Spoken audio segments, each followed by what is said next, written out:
갑제 29호증에 6 이게 뭐 증인이 24년 12월 9일 검찰에서 진술하신 내용을 적은 건 진술 조서입니다. 아까 그때 조사받고 서명 날인한 게 맞다고 하신 건데요. 한번 보시죠. 내용이 윤석열 대통령이 그러니까 23시 40분경 윤석열 대통령이 제 비아폰으로 전화를 걸어 국회로 가는 부대가 지금 어디쯤 가고 있습니까? 이동 상황을 물으셨고 제가 국회로 이동 중에 있습니다라고 답변을 드렸습니다. 이 부분 하고요. 다시 00시 30분경에 윤석열 대통령이 직접 제 비아폰으로 전화를 걸어와 아직 국회 내에 의결 정족수가 안 채워진 것 같다. 국회 안으로 빨리 들어가서 의사당 안에 있는 사람들을 빨리 데리고 나와라. 이런 지시를 하셨습니다. 이렇게 기재되어 있는데 이게 증인이 진술한 게 사실인가요? 네, 그렇습니다. 예. 나항 물어보겠습니다. 피청구인 그러니까 윤석열 대통령께서 그 당시에 증인한테 데리고 나오라고 지시한 대상이 국회 의사당 안에 있는 국회의원들 맞죠? 정확히 맞습니다. 예. 그거 제가 부연 설명을 좀 예, 짧게 좀 해주세요. 그때 당시 상황이 707 특임단 인원들이 국회 본관으로 가서 정문 앞에서 대치하고 있는 상황이었고 그 본관 건물 안쪽으로는 인원들이 안 들어가 있는 상태였습니다. 근데 그 상태에서 제가 전화를 받았었기 때문에 지금 말씀하신 부분들 뭐 의결 정족수 문제 안에 들어가서 그 안에 인원들을 빨리 이제 끌어내라 하는 부분들이 그때 당시는 우리 본관 안에 작전 요원들이 없었기 때문에 전 당연히 그게 국회의원이라고 생각을 하고 그렇게 이해했습니다. 예. 자, 14항입니다. 증인은 2024년 12월 4일 00시 20분부터 00시 57분경에 김용현 전 국방부 장관으로부터 국회의원이 150명이 안 되도록 막아라. 빨리 의사당 안으로 들어가서 문 열고 들어가서 안에 있는 국회의원을 데리고 나와라 라는 지시를 받은 게 맞죠? 예. 예.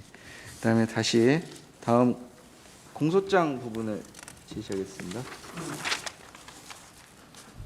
이거 증인의 공소장 중에 일부인데 증인 공소장 받아 보셨죠? 예, 받았습니다. 예, 거기 67쪽에 보면은 이제 증인이 피고인 곽종근은 24년 12월 4일 날 00시 20분부터 00시 57분경 특수임무단장 김현태 그리고 1여단장 이상현에게 건물 유리창을 깨고서라도 국회 본관 안으로 진입하라.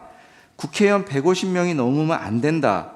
본회의장 문을 부수고라도 안으로 들어가 국회의원들을 밖으로 끌어내라. 대통령님 지시다. 문짝을 도끼로 부수고라도 안으로 들어가서 다 끄집어내라. 전기라도 차단하라. 뭐 이런 지시를 했다고 공소장에 있는데 증인 이게 맞습니까? 이거는 좀 시간 되면 설명을 이게 지금 여러 상황이 혼재되어 있고 이상현 장군이 한 말이 있고 707 특임단장이 한 말이 있고 또 아닌 말도 있고 이게 다 여러 상황을 한꺼번에 적었는데 분명한 것은 제가 이거를 하라고 지시한 게 아니고 대통령님과 김용현 전 장관이 저한테 지시한 내용을 참모들과 현장에 있는 지휘관하고 논의하는 과정의 내용이 그대로 써 있습니다. 결론적으로는 제가 그것을 국회의사당 들어가서 의원들을 끌어내라는 것을 하지 말라고 지시를 해서 중지를 시켰습니다. 그러니까 이 내용이 어떻게 인지하게 돼 있었냐면 그때 당시 상황은 저는 이렇게 전투통제실에서 이렇게 앉아 있어서 앞에 화면을 보고 이렇게 지휘를 하고 있었고 707 특임단장은 현장에 나가서 현장 밖에 있었고 그 다음에 1공수 여단장은 지휘 차량을 타고 국회에 있는 밖에 있는 차량 안에 있었습니다. 그 당시에서 그렇게 되다 보니까 저는 707 특임단장한테는 비아폰으로밖에 지시할 수가 없었고 나머지는 저도 그 중간에는 몰랐는데 나중에 알았는데 이 마이크를 지금 이렇게 켜 있지 않습니까? 이게 시작할 때부터 이 마이크가 이제 명령하더라도 이게 켜 있었는데 이걸 안 끄고 그대로 끝날 때까지 그대로 뒀었던 것 같습니다. 예. 그렇게 하다 보니까 제가 얘기하는 것, 장관 지시하는 것, 뭐 대통령 지시받고 막 얘기하는 것 이런 내용들이 명령하달 때부터 끝날 때까지 예하 전체 인원들까지 이게 라이브로 생방송이 돼 버렸습니다. 예, 알겠습니다. 그렇게 되다 보니까 일여단장은 지휘통조실에서 들렸던 스피커 방송이 자기 차량 스피커로 그대로 연동이 돼서 거기서 막 아는 내용들이 다 생중계에서 넘어갔던 모양입니다. 그렇게 되다 보니까 이 말이 같이 일부는 전파가 돼서 들은 사람, 예. 그래서 707 특임단장 같은 경우는 이 전체의 내용을 그때 당시는 몰랐고 제가 전화로 하는 사항들을 막 지시받고 하는 사항들을 이해해서 정도의 차이가 좀 있었습니다. 예, 알겠습니다. 그러면 증인, 그러니까 지금 상황 말씀을 해주셔서 잘 이해가 됐는데요. 그냥 간단하게 하면 어쨌든 이 공소장에 있는 이런 말들이 그날 그 시간에 있었던 거는 맞습니까? 있었던 건 맞습니다. 예. 그리고 증인은 그런 내용을 예를 들면 뭐 그 대통령이나 장관한테 들은 얘기를 이거 해도 되냐, 어떻게 할까, 뭐 이런 상의하는 과정에서 또는 그 마이크가 켜져 있는 상태에서 어쨌든 전달이 된 게 맞고요. 예. 예. 그리고 그러면 이제 여기 대통령님 지시다라는 표현도 있는데 이것도 분명합니까? 그거는 일여단장하고 707 특임단장한테 707 특임단장은 제가 전화로 할 수밖에 없었다고 말씀드렸지 않습니까? 예. 일여단장하고 이거는 제가 지금이라도 되돌아봐서는 제가 제 말로 전화로 야 대통령님 지시다 이렇게 말은 안 했습니다.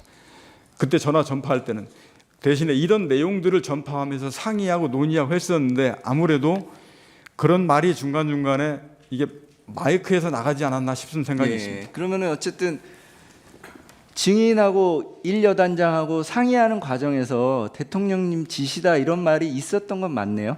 그게 일여단장한테 상의하는 내용이 아니고 일여단장도 제가 지금 돌이켜봐서는 아마 스피커폰으로 이 내용을 다 듣고 있었던 것 같습니다. 예,